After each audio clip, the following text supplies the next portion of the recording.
Oh, mukhang hindi maganda yung nangyari sa lakad mo ah. Di ba, plano ko sanang puntahan yung lugar kung saan naglalagi si Brendan? Last week pa nung huling pumunta doon si Brendan. Wala talaga nakakaalam kung saan yung mongkong na yan. Tapos yung kausap ka naman natitimbre sa akin. Hanggang ngayon, wala pa rin balita. Mukha nga masama yung araw mo. Pero huwag kang mag-alala. Hindi kasi masama na nangyari sa asawa mo. Bakit? May nangyari kay Millie?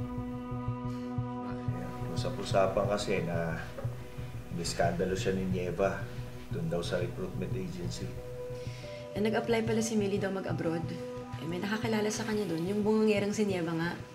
May utang pala si Millie sa kanya. Ayun, pinagpapahiya siya doon. Alam mo, ang dami ring extracurricular activities nitong Millie na to, ha? Biruin mo, lubog na sa utang tapos kung ano-ano pang ginagawa. Siguro maluho talaga yung asawa mo, no? Ate, alam niyo ba na ako ang dahilan kung bakit baon sa utang si Millie? Kung hindi dahil sa kanya, siguro hanggang ngayon, kulong pa rin ako.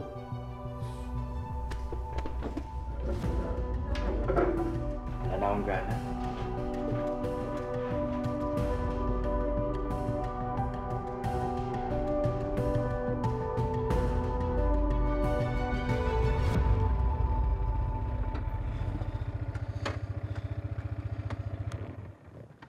Millie! Anong kailangan mo? Glenn, si Millie kailangan ko makausap. Alam mo, akin lang Huwag na kayo mag-uusap dalawa. Bakit pa? Eh hindi mo nga siya masuportahan sa mga gusto niyang gawin sa buhay niya. Huwag na, umuwi ka na lang. Please, may kailangan akong malaman. Please mo, mukha mo! Millie. Glenn, kakausapin ko siya.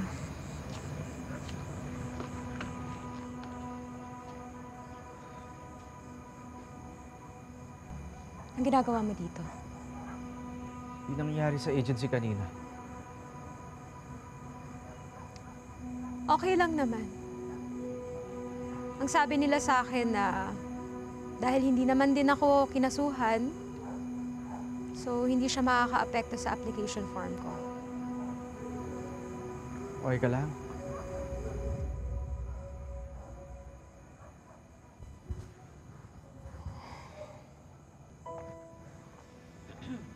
Marubok! Glenn.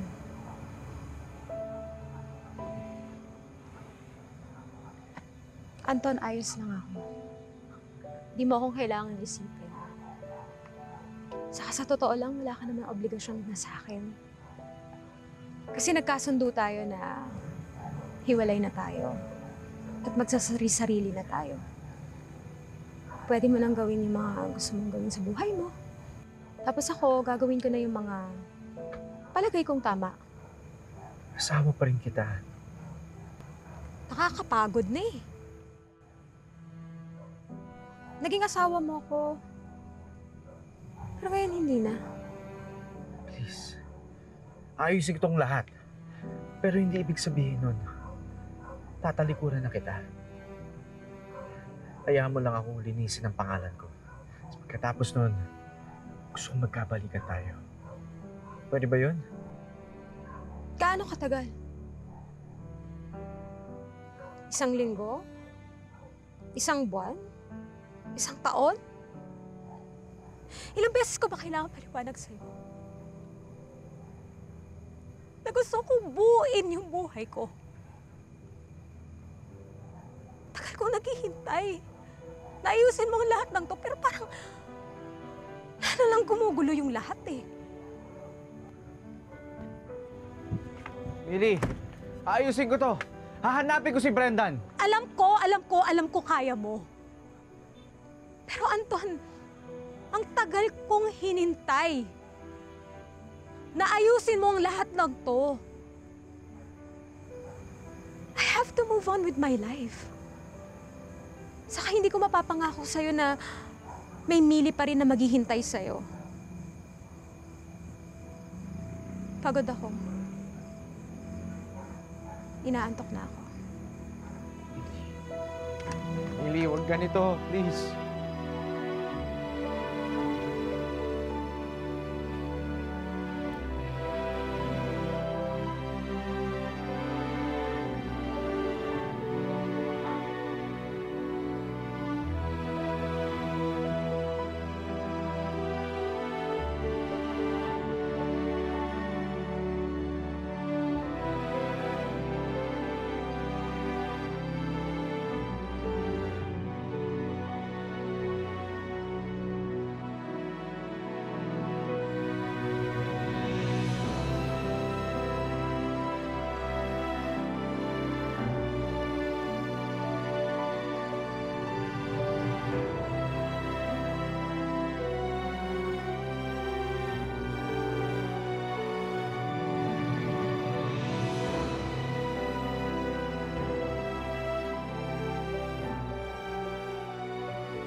Gaano katagal?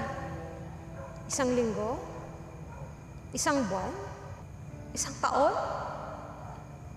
Ilang beses ko ba kailangan paliwanag sa'yo na gusto kong buuin yung buhay ko? Tagal kong naghihintay. Naayusin mo ang lahat ng to, pero parang lalo lang gumugulo yung lahat eh. O alam ko kaya mo. Naayusin mo ang lahat ng to. I have to move on with my life. Hello? Hello, sir. May good news po ako sa inyo. Talaga?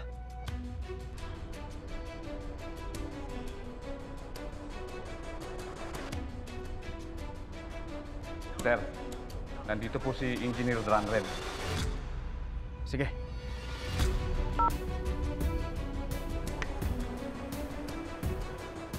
Hello? Hello? Kailangan kong makasakay na dyan sa eroplano. Mainit na ako dito sa Pilipinas. Ano hindi pwede? Tandaan mo itong araw na to, ah. Iniiwan mo ako sa ere kung kailan kailangan kita.